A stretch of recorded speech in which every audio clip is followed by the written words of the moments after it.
Bonjour amis éveillés joyeux. Je me suis dit que je vous ferai quelques rétrospectives, comme ça, bâton rompu de temps en temps de mes dernières consultations, de mes derniers soins. L'occasion de vous transmettre peut-être certaines clés, vous qui n'avez peut-être pas eu l'occasion de venir, que vous n'en avez peut-être pas les finances ou que vous n'avez pas encore entendu l'appel. Ne pas confondre amour et sacrifice. La croyance que l'amour est sacrificiel vient de l'inconscient judéo-chrétien. Le Christ sur la croix en a fait une vertu, alors que, mon Dieu, la spiritualité vraie est bien plus composée de joie que de douleur. La douleur a une nécessité, celle de nous faire prendre conscience qu'il y a quelque chose en nous qui nécessite de changer, qu'il est bon de libérer, afin de s'alléger. Mais sinon, ce n'est absolument pas une vertu, vous le comprenez bien. Donc à tous les êtres qui s'oublient, comme une personne que j'ai eue récemment, je leur dis, cela n'est pas le souhait du divin pour vous. Le divin souhaite bien au contraire que vous soyez la priorité de votre vie. Le premier rôle de votre existence, c'est vous. Alors si vous faites passer sans discontinuer les désirs des autres pour vous, ou leur priorité avant les vôtres, cela n'est pas juste. Je pense notamment à certaines cultures, par exemple, où la femme doit nécessairement être une boniche au service du masculin. Rien n'est plus faux.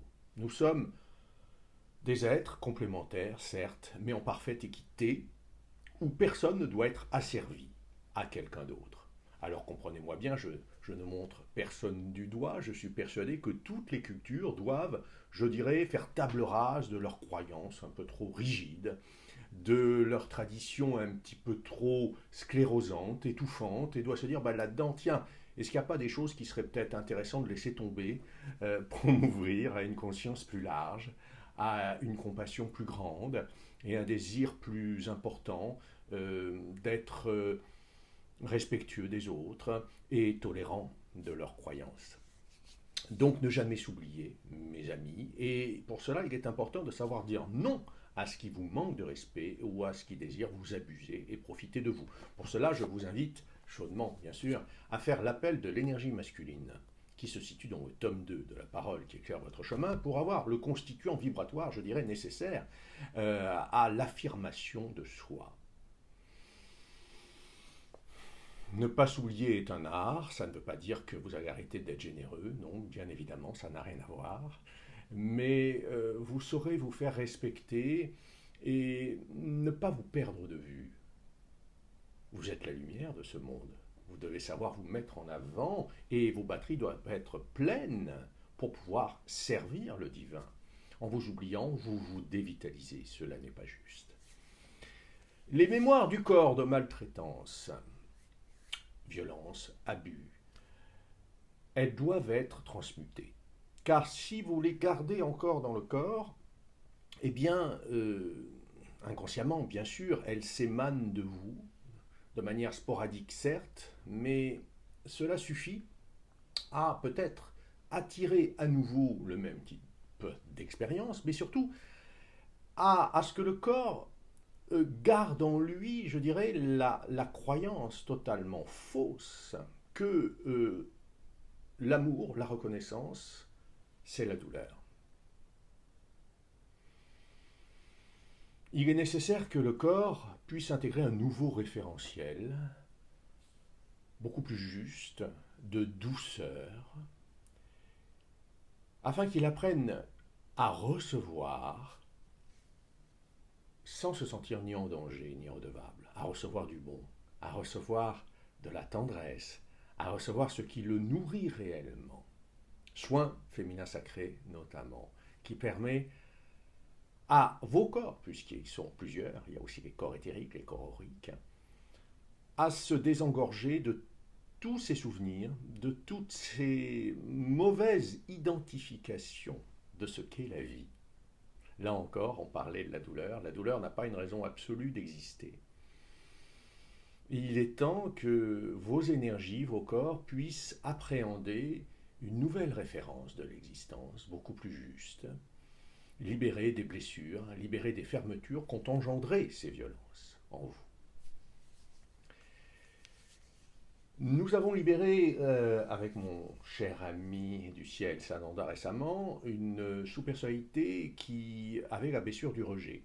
Alors cette blessure du rejet, elle concerne beaucoup de personnes qui sont arrivées dans leur incarnation, je dirais, en voulant absolument plaire et partager dans la joie avec les êtres que ces personnes allaient croiser, alors qu'en réalité, par leurs différences vibratoires notables, elles ne pouvaient que déranger. Moi, je dis toujours, ma profession fut longtemps dérangeur, parce qu'évidemment, j'étais arrivé dans le mauvais nid, on va dire. On ne me reconnaissait pas comme l'oiseau naturel, et donc, je dérangeais, mais c'était la faute de personne. C'était juste que le casting était un peu dissonant, si vous voulez. Hein. Donc, pour toutes ces personnes-là, et bien souvent, elles ont dû se mettre à l'écart. Elles ont subi des railleries, des moqueries, et elles en ont souffert, bien évidemment. Et cela a créé en elles une sous-personnalité qui souvent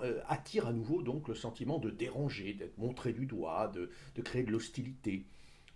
Cela peut prendre fin quand votre sous-personnalité de rejet est libérée, qu'elle règle ses comptes et que vous puissiez vous réintégrer dans l'amour et la lumière pour après, eh bien à l'inverse, ne plus avoir besoin de vous justifier, ne plus avoir besoin de plaire à l'autre, ne plus avoir besoin de sa reconnaissance et je vais même plus loin, ne plus avoir besoin d'être aimé. Et c'est alors, en totale liberté et indépendance d'être vous-même, que vous allez aimanter tout naturellement des êtres qui vous ressemblent et qui vous reconnaissent comme l'un ou l'une des leurs, c'est-à-dire appartenant à cette magnifique famille spirituelle d'êtres de lumière. S'assumer est une des grandes clés d'une vie réussie, mais cela n'est possible qu'à partir du moment où en nous ne résonnent plus les blessures d'avoir été différents, de ne pas avoir été conformes aux attentes des autres. Voilà quelques points des consultations et des soins de ces 48 dernières heures. Bientôt, aujourd'hui, de nouvelles personnes arrivent et je les accueille, les bras et le cœur grand ouverts. Et quoi qu'il arrive, je continuerai toujours d'effectuer des soins en consultation et en soins individuels. Pourquoi? Parce que je considère que chaque personne mérite, à un moment donné, d'être vue, d'être accueillie, d'être reconnue dans ses souffrances et son parcours qui sont uniques. Vous êtes une personne essentielle sur cette terre et en venant me voir, vous serez reconnu en tant que tel. Je vous remercie de votre écoute et à bientôt.